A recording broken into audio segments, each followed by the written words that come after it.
सबसे पहले तो एनीमे रिकैप 2 की तरफ से भी आपको और आपके पूरे परिवार को होली की हार्दिक शुभकामनाएं। और मुझे पूरा उम्मीद है कि आगे भी एनीमे रिकैप 2 को आप लोग इतना ही प्यार और सपोर्ट देंगे। तो पिछले एपिसोड में टैन्यू को जिन लोगों ने घेरा था, अब वो लोग इसकी पावर देखने के बाद भागने लगे थे, लेकिन अब टैन्यू से इनका बच पाना नामुमकिन होता है क्योंकि इसकी स्पीड इन सभी से बहुत ज्यादा थी और वो इनको मारने लगता है, जिसके बाद सब काफी हैरान हो जाते हैं। लेकिन अब अगले ही पल टैन्यू बहुत फास्ट स्पीड से बाकी लोगों पर भी अटैक कर देता है, जिसके बाद ये बाकी लोग भी मारे जाते हैं। अब इन सभी का काम खत्म हो जाने के बाद टैन्यू नीचे आता है जहाँ पर मोटा आदमी गिरा हुआ था। अब टैन्यू को अपने सामने देखते ही मोटे आदमी की हालत खराब हो जाती है और वो अपने जान की भीख मांगने लगता है। फिर कहने लगता है, तुम मेरे बारे में कुछ नहीं जानते, मैं इनर गेट के लॉ एनफोर्समेंट ग्रेट एल्डर का बेटा हूँ। अगर तुम मुझको यहाँ से जिंदा जाने दोगे, मैं प्रॉमिस करता हूँ कि इस बारे में किसी को भी कुछ नहीं बताऊंगा। इसके अलावा मैं तुम्हें बहुत सारे स्नैक्स भी दूंगा। यह सुनकर टैन्यू अपने ऊपर से कीचड़ को हटा देता है और कहता है, पहले देख तो लो मैं हूँ कौन। अब इसको देखते ही मोटा आदमी चौंक जाता है और कहता है कि तुम तो वही हो जिसने मेरे अंकल को मारा था, जो आउटर गेट के लॉ एनफोर्समेंट एल्डर थे। यह सुनकर टैन्यू कहता है कि मैं अपना हाथ गंदा नहीं करना चाहता, इसलिए तुम इस तलवार से खुद को मार लो। अब यह सुनते ही मोटे आदमी की हालत और खराब हो जाती है। फिर कहता है कि मेरे फादर तुम्हें कभी नहीं छोड़ेंगे और वो इस बात का बदला जरूर लेंगे। लेकिन टैन्यू को इसके किसी भी धमकी से कोई फर्क नहीं पड़ता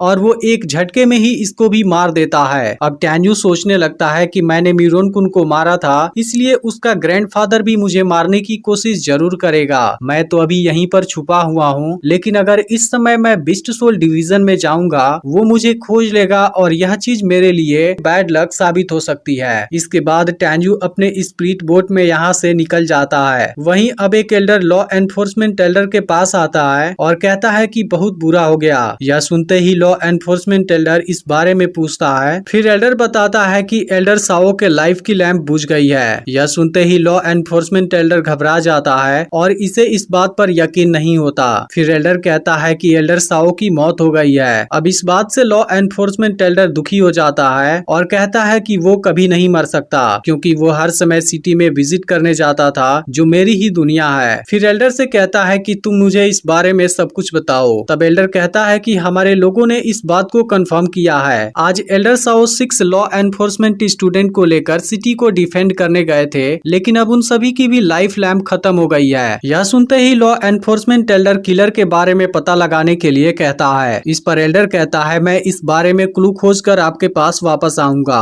अब इसके कुछ समय बाद लॉ एनफोर्समेंट एल्डर को अपने बेटे की डेड बॉडी मिल जाती है और वो पूछता है कि इसकी डेड बॉडी कहाँ पर मिली थी। तब एल्डर बताता है कि यह डेड बॉडी सिटी गेट के ईस्ट में 600 मील दूर माउंटेन के बीच मिली थी, लेकिन इसकी डेड बॉडी वहाँ अकेली नहीं थी, लेकिन वहाँ पर जेनमाई के 6 स्टूडेंट की भी डेड बॉडी थी। अब इस पर लॉ एनफोर्समेंट एल्डर कहता है कि तुम इनर गेट से तुरंत हजारों बिस्ट को लो और जितना जल्दी हो सके किलर को खोजो। फिर एल्डर लॉ एनफोर्समेंट एल्डर से कहता है कि अब आपके बेटे की जिंदगी वापस नहीं आ सकती, इसलिए आप अपना ख्याल जरूर रखना। इसके बाद हम मिस कीन को देखते हैं, जो सियाओ से कहती है कि तुम मेरी क्लोज स्टूडेंट बनने के काबिल हो। इस पर सियाओ कहती है कि यह सब कुछ आपने ही तो सिखाया है। तभी गोंगसुन भी यहाँ पर आ जाती है और वो सियाओ से भी मिलती है। फिर मिस कीन कहती है, आज ऐसा क्या हुआ कि तुम मुझसे मिलने आ गई। फिर गोंगसुन कहती है कि आपने 30 साल पहले जिन 11 हाई क्वालिटी ऑरा वाले फ्लाइंग स्वॉर्ड को बनाया था, वो सब 3 दिन पहले बिक गए। इस पर मिस कीन कहती है, केवल यही बात थी। तब गोंगसुन कहती है कि मास्टर आप नहीं जानती, आपकी उन सभी 11 फ्लाइंग स्वॉर्ड को जिस मेल स्टूडेंट ने खरीदा है, उसे उनको हजारों फ्लाइंग स्वॉर्ड में से सेलेक्ट करने में केवल 1.5 घंटा लगा। इसके अलावा उसने सभी फ्लाइंग स्वॉर्ड को एक साथ खरीद लिया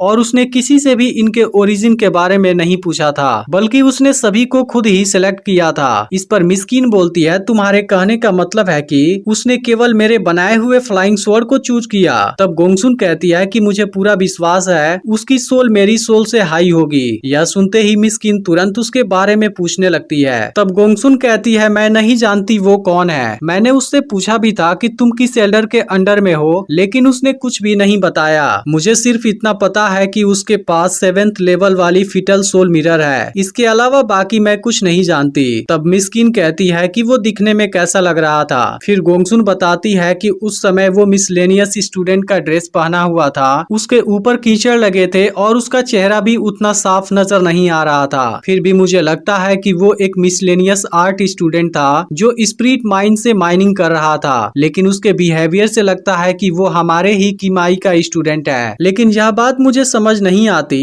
उसने अपनी पहचान क्यों छुपाई थी, लेकिन फिर भी मुझे पूरा यकीन है कि वो एक राइजिंग स्टार है। अब खुद मिस्किन भी सोच में पड़ जाती है। फिर गोंगसुन रिकी तलवार को दिखाती है और कहती है कि यह बेस्ट थंडर एट्रीब्यूट वाला प्रोडक्ट है जिसको मैंने पिछले साल ही रिफाइन किया था और इसका पूरा रिफाइनिंग प्रोसेस कोई नहीं जानता। तब मिस्किन कहती है कि हाँ मुझे इस बारे में याद है। फिर गोंगसुन कहती है लेकिन क्या आपको पता है वह केवल यही नहीं जानता था कि इस तलवार को मैंने ही बनाया है, बल्कि उसे इसका पूरा रिफाइनिंग प्रोसेस भी पता था। यह बात सुनते ही मिस्किन भी हैरान हो जाती है। तब गोंगसुन बताती है कि मैंने पूछा भी था कि तुम इस बारे में कैसे जानते हो, लेकिन उसने कोई भी जवाब नहीं दिया था। इस पर मिस्किन कहती है कि अगर यह बात सही है तो वो बिल्कुल मेरे ही जैसा है। इसके बाद मिस्किन गोंगसुन से उसका चेहरा दिखाने के लिए कहती है। फिर गोंगसुन टैन्यू का चेहरा दिखाती है जिसको देखते ही सियाओ पहचान जाती है क्योंकि इसे तो टैन्यू के बारे में बहुत अच्छे से पता था। और इसी के साथ एपिसोड एंड हो जाता है। अब इसका अगला एपिसोड मंडे को रिलीज होगा, लेकिन अगर आपने पिछला पार्ट मिस कर दिया हो तब लेफ्ट वाली वीडियो को भी जरूर देख लेना।